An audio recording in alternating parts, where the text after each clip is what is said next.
2026 সালের নতুন নিয়মেতে কিভাবে বাচ্চাদের নতুন রেশন কার্ডের জন্য অনলাইন আবেদন করবেন সেই পদ্ধতিটাই কিন্তু এই ভিডিওতে পার্টিকুলারলি দেখাবো।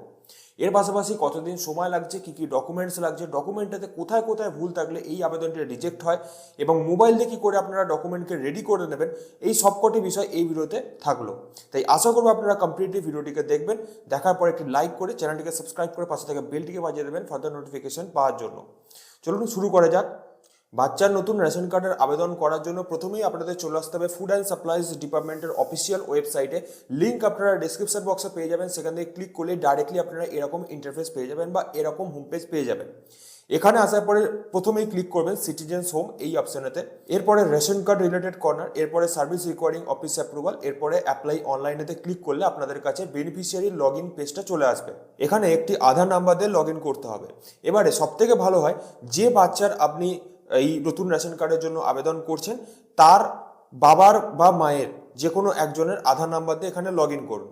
ইন কেস যদি বাবা কিংবা মায়ের দুজনেরই আধার কার্ডের সাথে মোবাইল নাম্বার লিঙ্ক না থাকে, তাহলে সেক্ষেত্রে ওই পরিবারের বা এক্সিস্টিং রেশন কার্ডের পরিবারের যে কোনো একজনের আধার নাম্বার দিয়ে এখানে লগ ইন করতে হবে যার আধার কার্ডেতে রেজিস্টার্ড মোবাইল নাম্বার রয়েছে। তো আমাদের কেসেতে যে বাচ্চার আমি নতুন রেশন কার্ডের জন্য আবেদন করছি তার বাবার আধার কার্ডেতে মোবাইল নাম্বার লিঙ্ক রয়েছে, সুতরাং আমরা বাবার আধার নাম্বার দিয়েই এখানে লগ ইন করবো। তো বাবার আধার নাম্বারটা বসিয়ে নেওয়ার পরে এখানে কনসেন্টে ক্লিক করে দিয়ে সেন্ড ওটিপিতে ক্লিক করলে ওনার রেজিস্টার্ড মোবাইল নাম্বারটাতে ওটিপি যাবে। 6 ডিজিটের ওটিপি বসিয়ে নেওয়ার পরে কনফার্মেশন পেজ আসবে, যেখানেতে ওই আধার নাম্বারটি যে রেশন কার্ডের সাথে অলরেডি লিঙ্ক থাকবে সেই রেশন কার্ডের নাম্বার, তার ক্যাটাগরি, তার নাম, date of birth, gender, mobile number, গার্জেনের নাম এবং আধার কার্ডের লাস্টের 4টে ডিজিট এখানে শো করবে। জাস্ট এখানে কোশ্চেন করা হবে যে উপরের যে রেশন কার্ডের ডিটেলস শো করছে সেটা কি আপনার, আপনি এখান থেকে সিম্পলি ইয়েস করবেন এবং নেক্সট অপশানেতে ক্লিক করে দেবেন।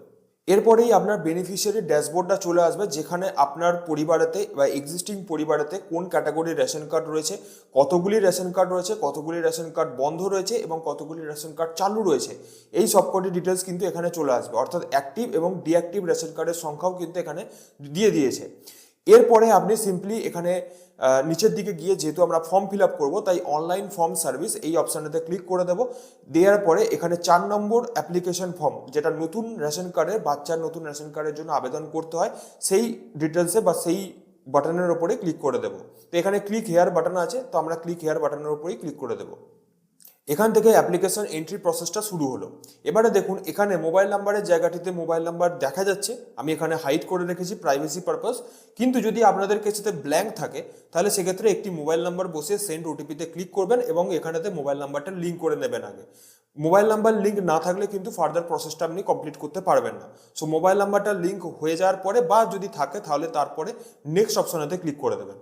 ফার্স্ট স্টেপেতে আপনার এক্সিস্টিং পরিবারেতে যতজন মেম্বার থাকবে তাদের সবার আরসি নাম্বার মানে রেশন কার্ডের নাম্বার, কার্ডের ক্যাটাগরি, তাদের নাম, ডেট অফ বার্থ, তাদের জেন্ডার, তাদের গার্জেনের নাম, এগুলি সমস্ত ডিটেলসগুলি দেখাবে। আপনি জাস্ট এখান থেকে কনফার্ম করে নেওয়ার পরে নেক্সট অপশানেতে ক্লিক করে দেবেন। সেকেন্ড স্টেপেতে আপনি যে বাচ্চার নতুন রেশন কার্ডের জন্য আবেদন করছেন তার আধার এবং বার্থ সার্টিফিকেট যে কোনো একটা দিয়ে এখানে লগ ইন বা ভেরিফিকেশন করতে হবে। কিন্তু আমি রেকমেন্ড করব আপনারা অবশ্যই আধার দিয়েই কিন্তু এখানে ভেরিফিকেশনটা করুন। কারণ যদি আপনি বার্থ সার্টিফিকেট দিয়ে আবেদন করেও দেন আর সেটা যদি অ্যাপ্রুভাল হয়েও যায়, আপনার রেশন কার্ড জেনারেট তো হয়ে যাবে, কিন্তু রেশন কার্ডের ডিটেলস দিয়ে বা রেশন কার্ড দিয়ে আপনি কিন্তু রেশন তুলতে পারবেন না যতক্ষণ না আপনি আধার দিয়ে ইকেওয়াইসি করাচ্ছেন। সুতরাং আধার দিয়ে যদি ইকেওয়াইসি করতেই হয় তাহলে আধার দিয়ে অ্যাপ্লিকেশন করতে কি বাধা আছে? সেই জন্যই আমি আপনাদের রেকমেন্ড করছি যে আপনারা অবশ্যই যত বাচ্চাই হোক না কেন আপনি আধার আগে জেনারেট করিয়ে নিন, তারপরে সেই আধার দিয়ে এখানে রেশন কার্ডের অ্যাপ্লিকেশনটা করুন। ওকে, তো এখানে আমরা আধার দিয়েই অ্যাপ্লিকেশনটা করব। আর আধারের নাম্বারটা জাস্ট এখানে বসে নেওয়ার পরে ভেরিফাই অপশনটাতে ক্লিক করলে ওই বাচ্চার আধার কার্ডেতে যে মোবাইল নাম্বারটির লিঙ্ক থাকবে সেই মোবাইলটাতে ওটিপি যাবে 6 ডিজিটের। ওটিপি বসে নেওয়ার পরে submit OTP for Aadhaar authentication এই বাটনেতে ক্লিক করবেন। কিছুক্ষণ লোডিং হওয়ার পরে এখানে যে বাচ্চার আপনি আধার দিয়ে ভেরিফিকেশনটা করলেন তার এখানে নাম তার আধার থেকে চলে আসবে, ডেট অফ বার্থ আধার থেকে চলে আসবে, জেন্ডার আধার থেকে চলে আসবে এবং গার্জেনের নামও আধার থেকে চলে আসবে। এখানে জাস্ট আপনাকে করতে হবে কি, এই গার্জেনের নামের জায়গাতে যে নামটি আসবে তার আগে একটা কেয়ার অফ প্রিফিক্স থাকবে, এই কেয়ার অফটাকে ডিলিট করে দিতে হবে, আদারওয়াইজ কিন্তু এই অ্যাপ্লিকেশনটা ফার্দার নেক্সট স্টেপেতে যাবে না।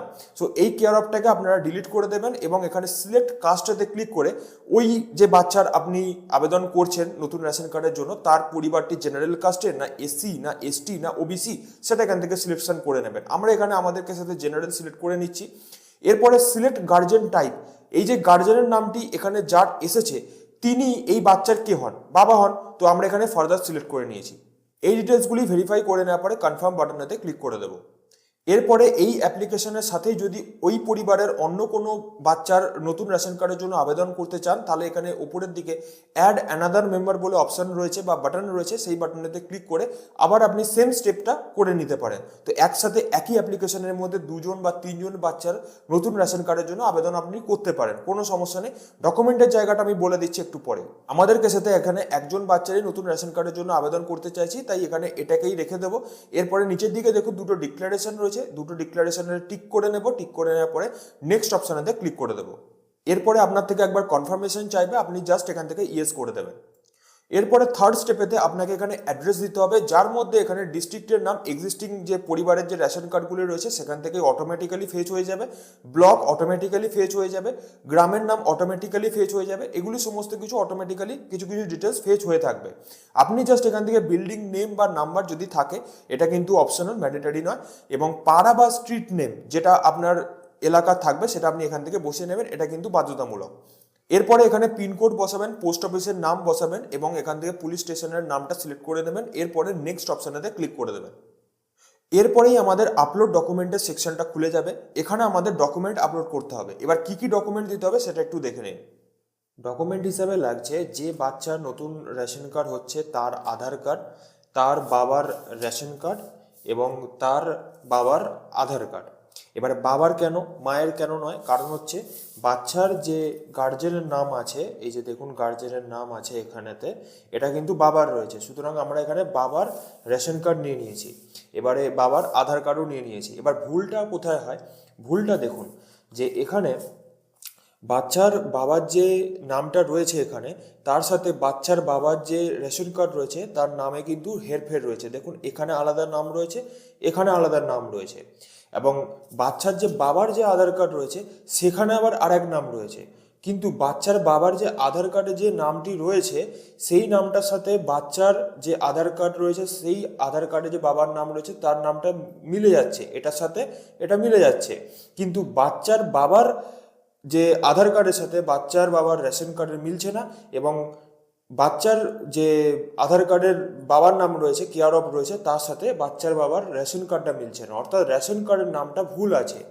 এই রেশন কার্ডের নামটা ভুল আছে যেটাকে আমরা সংশোধন করব আধার কার্ড অনুযায়ী, যেহেতু আধার কার্ডেতে মোবাইল নাম্বার লিঙ্ক রয়েছে, সুতরাং আমরা এখানে এই মোবাইল নাম্বারটা দিয়ে সেলফ সার্ভিস অপশন থেকে আগে এই রেশন কার্ডের নামটা সংশোধন করে নেব।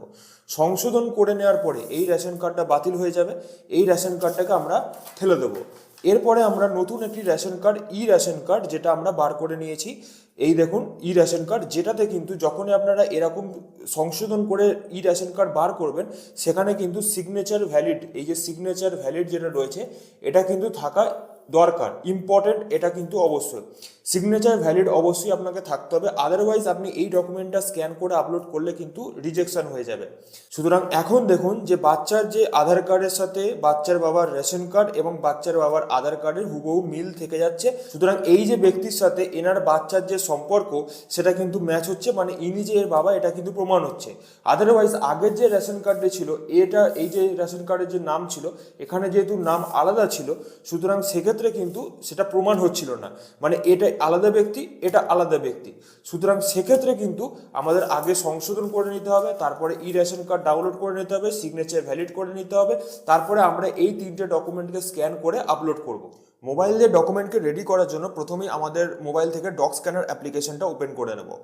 এখানে আমরা ক্যামেরা অ্যাক্সেস নিয়ে এখানে যে কটি ডকুমেন্টকে আমরা স্ক্যান করতে চাইছি সব কটির ডিটেলসকে একসঙ্গে আমরা স্ক্যান করে নিতে পারি, অথবা সেপারেটলি একটা একটা একটা করে আমরা এখান থেকে স্ক্যান করে নিতে পারি। তো যেটা আপনাদের সুবিধা হবে সেটা আপনারা করতে পারেন।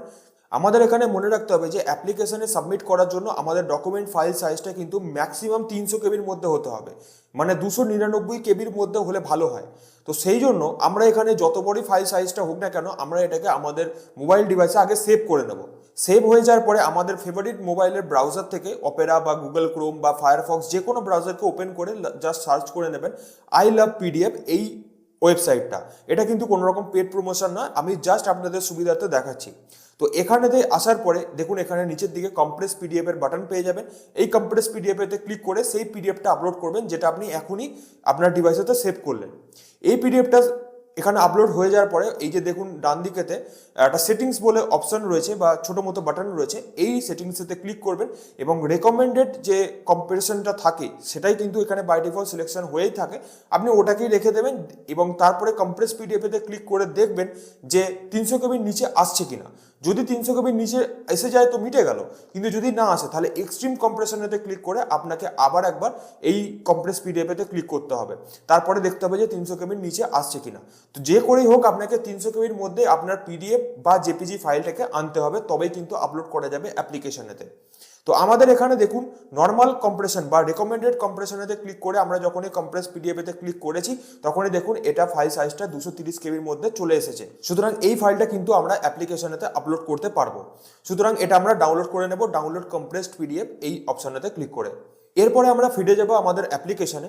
এখানে আমরা চুজ ফাইলেতে ক্লিক করব এবং যে পিডিএফটা আমরা এখনই কম্প্রেস করলাম সেই পিডিএফটাকে এখানে চুজ করে নিয়ে ফাইনাল সাবমিটেতে ক্লিক করে দেবো। এরপরে আমাদের অ্যাপ্লিকেশনটি ফাইনালাইজ হয়ে যাবে। এরপরে এখানে স্ট্যাটাস চেক করার জন্য এই ওপরের দিকে দেখুন বাঁ দিকেতে সিটিজেন্স হোম বলে অপশন রয়েছে, এই সিটিজেন্স হোমেতে ক্লিক করে চেক অ্যাপ্লিকেশন স্ট্যাটাস এই অপশনেতে ক্লিক করে দেবেন। তাহলেই আপনাদের কাছে একটা ওভারভিউ আসবে। জাস্ট আপনি এখানে ভিউ অপশনেতে ক্লিক করে দেবেন, কোন ডেটেতে আপনি অ্যাপ্লিকেশনটা করেছেন এবং বর্তমান স্ট্যাটাস কি থাকবে সেটা এখানে চলে আসবে। যেমন আমাদের কেসেতে এখানে অ্যাপ্লিকেশনটি পেন্ডিং রয়েছে, যেমনটা এখানে দেখতে পাচ্ছেন যে এখানে 2রা ডিসেম্বর আমরা এই অ্যাপ্লিকেশনটি করেছিলাম এবং এখন এটা অ্যাপ্লিকেশনটি পেন্ডিং রয়েছে। এরপরে আমরা 18ই ডিসেম্বর আবার অ্যাপ্লিকেশনের স্ট্যাটাস চেক করব, তার জন্য আমরা সেম প্রসেসে আবার লগ ইন করবো, বাবা কিংবা মায়ের যে কোনো একজনের আধার নাম্বার দিয়ে সেম প্রসেস থাকবে এবং সিটিজেন্স হোমেতে গিয়ে চেক অ্যাপ্লিকেশন স্ট্যাটাসে ক্লিক করে আবার আমরা ভিউ করার চেষ্টা করব যে অ্যাপ্লিকেশনের স্ট্যাটাস কি রয়েছে। কিন্তু প্রবলেমটা এসেছে যে এখানে কোনো রকম রেকর্ড দেখাচ্ছে না, মানে এখানে দেখাচ্ছে যে নো রেকর্ড ফাউন্ড, অর্থাৎ অ্যাপ্লিকেশনের যে আমরা করেছিলাম 2 তারিখে সেটাই কিন্তু এখানে দেখাচ্ছে না। আমরা বুঝতে পারলাম না যে এটা কিসের প্রবলেম, বাট ঠিক আছে, এটা সরকারি সার্ভার, এটা এই প্রবলেমগুলো আসা অত্যন্ত স্বাভাবিক ব্যাপার। আমরা কিন্তু এই লগ ইন করেই কিন্তু আমরা অ্যাপ্লিকেশনটি করেছিলাম, বাট এখন দেখাচ্ছে না। তো যাই হোক, আপাতত আমরা এখানে কি করব যে প্রেজেন্ট ফ্যামিলি মেম্বার্স, এই মেম্বার্সের মধ্যে চেক করব যে অ্যাকচুয়ালি অ্যাপ্লিকেশনটি অ্যাপ্রুভাল হয়ে গিয়ে কোনো মেম্বারের ডিটেলস এখানে অ্যাড হয়ে যায়নি। তো আমরা ঠিকই ধরেছিলাম যে এখানে অ্যাপ্লিকেশনটি অ্যাপ্রুভাল হয়ে গেছে, হয়ে যাওয়ার পরে অ্যাপ্লিকেশনটি দেখাচ্ছে না, কিন্তু এখানে যে কিন্তু কার্ড নাম্বারটা শো করছে প্রেজেন্ট ফ্যামিলি মেম্বার্সের মধ্যে, এখানে কার্ড নাম্বার, তার নাম, তার ডেট অফ বার্থ, তার বাকি ডিটেলসগুলি এখানে দেখাচ্ছে। তো সুতরাং আমরা ধরে নিতে পারি যে অ্যাপ্লিকেশন অ্যাপ্রুভাল হয়ে গেছে, যেহেতু আমরা এখানে রেশন কার্ড নাম্বার পেয়ে গেছি। এবারে রেশন কার্ড নাম্বার তো পেয়ে গেছি, কিন্তু রেশন কার্ডটা এখনো অ্যাক্টিভ হয়নি, ডিঅ্যাক্টিভ রয়েছে, যেমনটা এখানে রেড কালারের শো করছে বক্সের মধ্যে। কারণ রেশন কার্ডটা যেহেতু পিএইচএইচ ক্যাটাগরি, সুতরাং এইটা এনএফএসএ কোটার মধ্যে পড়ে। এবার এনএফএসএ কোটা অ্যাভেলেবেল হলে তবেই কিন্তু এই রেশন কার্ডটা অ্যাক্টিভেট হবে, যেমনটা আমি দেখিয়ে দিচ্ছি আপনাদেরকে। তার জন্য আমরা ফুড অ্যান্ড সাপ্লাইজ ডিপার্টমেন্টের হোম পেজেতে আবার চলে আসবো। এখানে আমরা link Aadhaar with ration card একটু নিচের দিকে এসে এই বাটনেতে ক্লিক করে নেব। এখানে ওই যে রেশন কার্ডটি আমরা ওখান থেকে পেয়েছি সেই রেশন কার্ড নাম্বারটা এখানে পেস্ট করে দেবো। এবারে ক্যাপচা বসে সার্চ করব। তাহলে দেখতে পাচ্ছেন যে এখানে লেখা চলে এসেছে ইকেওয়াইসি ইজ অলরেডি ডান, মানে ইকেওয়াইসি দিয়েই আমরা কিন্তু এই রেশন কার্ডের জন্য আবেদন করেছিলাম। সুতরাং আবার একবার আপনাকে ইকেওয়াইসি করতে হবে না। এবং এখানে card activation is under process, under প্রসেসিংয়ে রয়েছে অ্যাক্টিভেশনটা। এবার এটাকে, এই ডিটেলসটাকে আমরা একবার ভেরিফাই রেশন কার্ড এই অপশানেতে গিয়েও আমরা চেক করে নেব। তার জন্য আমরা সিম্পলি এটাকে ওকে করে নেব। আবার আমরা ফুড অ্যান্ড সাপ্লাইজ ডিপার্টমেন্টের হোম পেজেতে চলে যাব, ওয়েবসাইটে। এখানে আমরা link Aadhaar with ration card এই বাটনেতে ক্লিক করেছিলাম, একটু আগে স্ট্যাটাস চেক করলাম। এরপর আমরা ভেরিফাই রেশন কার্ড এই বাটনেতে ক্লিক করে দেবো। এরপরে ওই রেশন কার্ড নাম্বারটা এখানে বসিয়ে নিয়ে সার্চ অপশানেতে ক্লিক করব, ক্যাপচা বসিয়ে নেওয়ার পর।